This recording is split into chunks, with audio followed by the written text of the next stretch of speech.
implementation of recommendations of UN treaty bodies or political bodies of human rights is an important issue in Germany as in any other country as well. And as in any other country, there's more or less political hesitation. I would say that some issues are easier than other issues. When it comes to education, it's perhaps a bit easier to implement recommendations by the Child Rights Committee than when it comes to ill treatment by police officers, which is not really comfortable in any country, as I think. What I think is really important to have in mind is that implementation is nothing that happens on one special day. Like there's a committee giving a recommendation to Germany, and then on the other day, Germany would implement it, and then everything is fine. That's not how it works. Usually it's a really long process, sometimes taking weeks, sometimes taking even years, for an implementation actually taking place after a human rights body has given a recommendation. And it's also important to be aware that it needs many actors besides the government itself. It needs an active civil society, NGOs who really closely follow what's happening in Geneva with recommendations from there and how the government actually implements this in law or in practice. It needs a constant dialogue. It needs media, journalists who are aware of what's going on and to follow an issue and to realize that it needs media coverage for a government to actually get going on a specific issue. And it needs the UN treaty bodies and the other human rights organizations to follow up on what the respective government is doing. So this is important to have in mind, and this is basically true for any other country as well. Of course, it's important that civil society and NGOs in a country can actually do their work and are not confined by legal regulation, repression in any other form. When it's forbidden to criticize the government for their non-implementation of UN legal standards, then you can't do your job as civil society. If you risk to get imprisoned for that, then it's really dangerous to do their job. But that then, having a civil society organizations being able to do their job is usually part of human rights treaties that the country ratified. So, given that there is a civil society, it needs active involvement for them to do. When we speak about implementation of human rights issues in Germany, it is important to distinguish between those human rights bodies which are of a political nature, the Human Rights Council, for example, and the treaty bodies, which have a more legal nature, as they are based on the specific international human rights conventions that have been ratified by more or less states. Like, for example, the International Convention on Civil and Political Rights is an international treaty. Each state that ratifies this treaty commits itself to implement the rights of this treaty on its state territory and to ensure that all these rights are guaranteed to its own people. And the bodies who observe the implementation of the international conventions are the so-called treaty bodies. And for for the International Convention on Civil and Political Rights, it's the Human Rights Committee, or for the Convention on Enforced Disappearances, it's the Committee on Enforced Disappearances, the Anti-Torture Convention, it's the Committee on Torture, and so on. So when these treaty bodies issue or adopt at the end of a state report or a state investigation their concluding observations or views on individual complaints, for example, these are legally binding recommendations or calls to a state for specific action.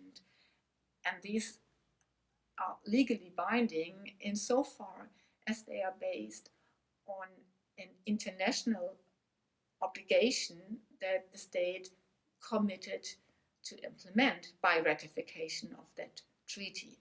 So if the state ratifies the Convention Against Torture, this means the state cannot do it just for fun or to become friends with their international neighbors and have a good reputation internationally. They do that, or they should do that, because they actually want to improve the situation in their respective countries and to raise the legal standards and legal protection for their own citizens and people who live on their territory. And this is, of course, not really comfortable in all cases, because it requires change. And when you, for example, look at police, the practice of police code of conduct, how police officers do their work, how they adhere to the law that is relevant for their practice, then it's, of course, it's a bit difficult for the state, but because the state depends on police officers to enforce their state authority. But at the same time, they have to make sure that the police officers do their work according to the law. So the obligations from the international conventions, and then the observance or the work the treaty bodies do, shouldn't be seen as something which is uncomfortable and just to be done because, international community wants it. Because there's a real commitment to bring about change in your own society. And of course, it doesn't happen within one day and another. It needs time. And this is the case for Germany as well. In Germany, various treaty bodies have called on the German government to establish, for example, independent complaint procedures in cases of ill treatment by police officers. So if there's a demonstration out of the street and police officers act with disproportionate violence against citizens, then it is your right as a citizen to complain. But if there is no body or person you can go to complain to, then something is wrong. So this was a recommendation made, or it has been made to Germany from various committees, the Human Rights Committee, the Committee Against Torture, and of course it's part of the UPR process of the Human Rights Council as well. So there is a legal obligation for Germany to make sure that ill treatment by police officers doesn't take place. Now we have the problem in Germany, well, not a problem, we have the situation in Germany that the police is organized at the federal Länder, the so-called Länder level. We have 16 independent Länder where the Länder government, the federal governments are responsible for the police, and then we have the federal police. So they have to have something that is at least comparable on all these levels. And it's difficult because one land says, we want to do it this way, and the other one says, we want to do it that way, and so on. So then Amnesty International, for example, some years ago did a campaign on identification of police officers. They called for that police officers, which are out on the street, have to have a name tag or a number, because a name tag might be a bit difficult for them, but a number, something that makes sure that if there's a complaint, the person, the police officer, can be identified, because that has been a serious problem.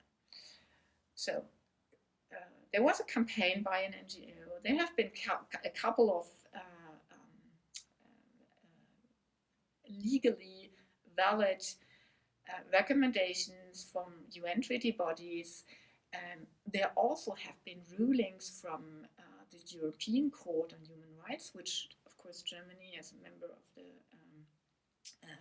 European Convention, or state party to the European Convention on Human Rights, there's another level of obligation as well. So there have been a couple of incidents working together over a period of, let's say, less than 8 to 10 years. And by now, a couple of länder already have in their legal provisions that police officers have to wear a number, some kind of identification possibility. A couple of lenders have established ombudspersons or complaints officers or procedures to investigate allegations of ill treatment in a more serious way than before. Not all of them are as independent as the recommendations called for, but it's a step. And you know, with one or two federal lenders going ahead and establishing that, it becomes more common for police officers to wear these tags. So it's a process. And it's really important that all those actors work together. But it's really important that the recommendations from the treaty bodies are seen as they are, as highly authoritative calls to a government to implement what they are legally obliged to do. To give you one example from Germany, in a sphere that is not really legal binding in legal terms, but political binding, which is the UPR process, the Universal Periodic Review, that each country, each UN member state has to undergo every 4.5 years. Germany as well, Kazakhstan as well. Germany was under review in 2018 for the 3rd time. So it's a bit 2.5 years now since then. And civil society asked the German government to do a midterm review to report what has happened and how they have implemented the recommendations out of the Universal Periodic Review. And the government said, well, no, we have to do so much reporting, we won't do this. We will do another report when the 4th Universal Periodic Review is coming up. But, of course, we're willing to discuss with civil society how we performed over the last 2 years. So it's kind of a compromise, and civil society in Germany is taking this very seriously. Civil society, the human rights organizations are organized in a Forum Menschenrechte, which is a network of 50-something organizations.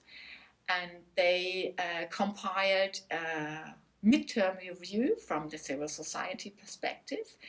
We looked at all the recommendations that were given, or most of the recommendations that were given to Germany, and wrote down what was and how those are implemented or not, or to what stage they are implemented. And the Forum Menschenrechte, this network, will have a meeting with the Ministry of Foreign Affairs, and other ministries are invited as well at the end of October, and then we will discuss it. And there are issues in this in these recommendations which have a really close connection to recommendations from the treaty bodies as well. Just to give you one example, the issue of racial profiling is a very serious issue in Germany and quite a lot of attention in the media as well. It's about police officers asking or questioning people just because they are black or have another color or might have a migration background or whatever. So there's no real incident that made them ask those people, but you know, they can do it. The police law allows this practice. The Minister of Interior says, no, this doesn't happen in practice. We don't have a problem with that. And when there's a little problem, we take care of it. Civil society says, there's a real problem of that. And then we have a lot of incidents and we documented that. And we have a lot of UN treaty bodies, the Committee Against Torture, the Committee on Human Rights, the Committee on Racial Discrimination, the Working Group on Racial Discrimination and People of African Descent. They all gave recommendations over the last years to Germany to look into this police law, which allows this practice, basically. And there are a lot of recommendations from treaty bodies, so legally binding, highly authoritative recommendations, and also political recommendations as from the UPR process. And these recommendations have been in the second cycle relevant as well. So by now, we have a problem with racial discrimination and hate crimes in Germany, which has gone up very much. We have much more attention in media coverage and a higher awareness in the broader public that there is a problem. And by now, the Minister of Interior is under serious pressure not to say any longer that there is no racial profiling, but to allow a closer study into the practice of the police, what's going on there. And for now, he still says, no, I don't want it. But the pressure is becoming higher and higher. And now, just recently, a week ago, the government admitted, okay, we will do a study and investigate closer about racial discrimination in the broader public. This is a fairly bad compromise because the police is not just part of the broader public. The police is a legal institution of law enforcement officials, so there is a much higher obligation and responsibility. So civil society says this is not enough, we have to do more about that. Government at the moment says, well, there's some movement, but not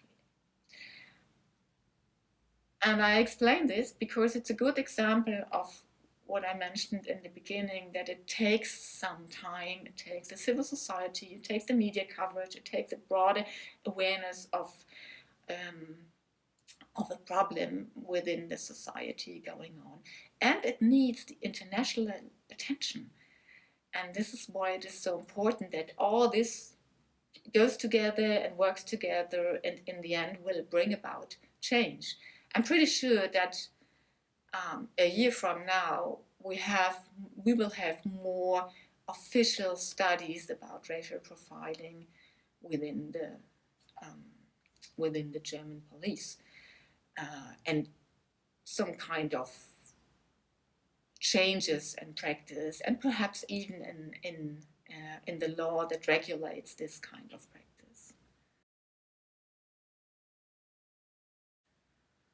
Just one other example, which is a more legal one and has hardly any public attention in Germany, is the recommendation or appeal, call to the German government to to establish a criminal offense of enforced disappearances in Germany. Well, now you would say, well, there's no real case of enforced disappearances in Germany. Why do we need it? We do need it because Germany ratified the Convention Against Enforced Disappearances in 2010.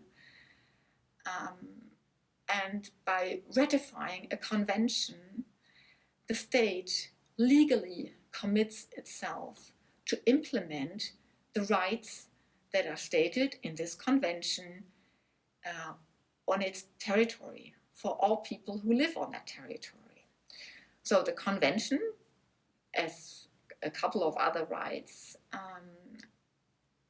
states that each state party has to make sure that in its national law there's a provision that enforced disappearances is not allowed, is criminally liable, and that there will be investigations, that there will prosecutions in cases of enforced disappearances, and that the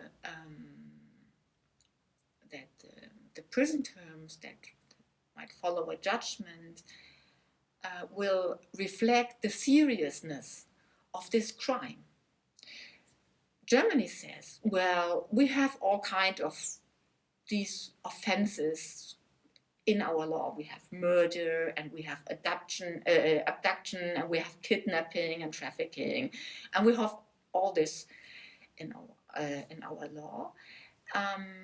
But all these single crimes do not, in combination, reflect the seriousness of the crime of enforced disappearances. And although, fortunately, this is not a real problem in Germany, Germany is obliged to implement this part of the convention.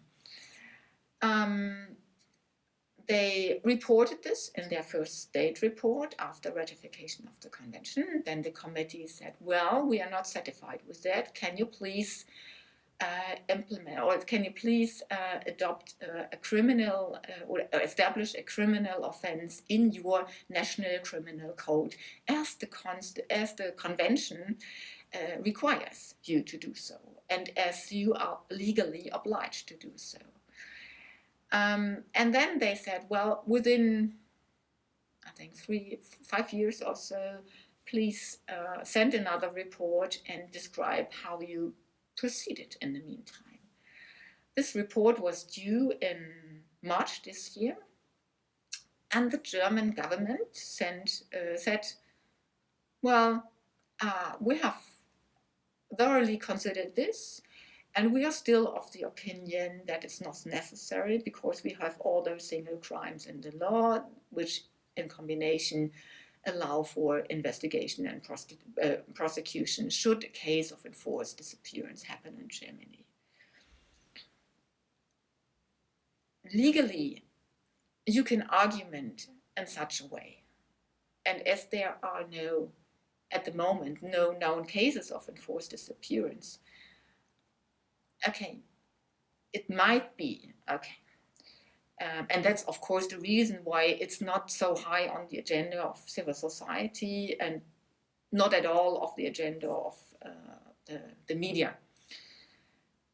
But there have been cases in the context of the US war on terror and secret places of detention in Europe. There have been 2 cases which would have fallen under the convention if the convention would have been in place by that time already. So it's not completely out of our mind that it might happen in Germany, and that's why it's so necessary. And now there are at least 2 cases of high-ranking military officers from Argentina and Germany who were involved in serious crimes of enforced disappearances in Germany. And as they have the German nationality as well, they found a way to live in Germany and nobody can do something about it because the legal provisions are not there. I don't want to say that with this if Germany would have this criminal offense as the convention requires, you could actually investigate against these Argentina military officials. But here it becomes a political issue. If Germany wants to be a serious state party of the Convention Against Enforced Disappearances and a relevant political actor fighting worldwide against this crime, and basically politically they are doing this, but where is their credibility if they, A, do not implement an obligation from the convention, and B, do not investigate and prosecute people who live in Germany who, yes, they have the German nationality and can't be surrendered to Argentina, but then you have the obligation to investigate in Germany, and they don't do it. So it's a wrong political signal. And by now, as there are cases, and phases, the media becomes more attentive to this issue, and we can see some pressure increasing on this, and this will hopefully lead in the end to the government saying, okay, so for political reasons, it is important that we fulfill our legal obligations from this convention and establish such a criminal offense in the German criminal code as well. What I have explained now about the processes that are necessary and the actors that are necessary to bring about change with regard to obligations from international human rights treaties is, of course, true for a country like Germany, where there is a civil society that can work almost unhindered, where there is free media, where you have a broad coverage, although not as much as awareness about international processes as the civil society would like, but nevertheless there is all this. In countries where this is not the case, where civil society cannot go out and send a press release about the government not implementing recommendations from treaty bodies from Geneva without risking their the closure of their organization or the imprisonment of their staff or any other reprisals, then of course it's more difficult. And if you don't have a free media in their country and no journalist who dares to publish something critical about the government that might be responsible for ill treatment of police officers or low standards in social care, for example, which is also regulated by international conventions, then the situation, of course, is much more difficult. But as I said before, it's not only civil society and media, it's also the parliament, the national parliament or the regional parliaments, even the communal parliaments or like assemblies of cities or districts or so. They can make a difference if they are aware of international obligations, and that's often very difficult. So it needs awareness raising measures, it needs training and so on, and of course it needs the political will of the government. If there's no political will of the government as well, then it's even more difficult, of course. But then it's more important than ever that there is international observance, that the treaty bodies don't shy away to follow up, that they again and again raise their recommendations, ask for dialogue with the government, that they issue press releases. This has happened before as well. And that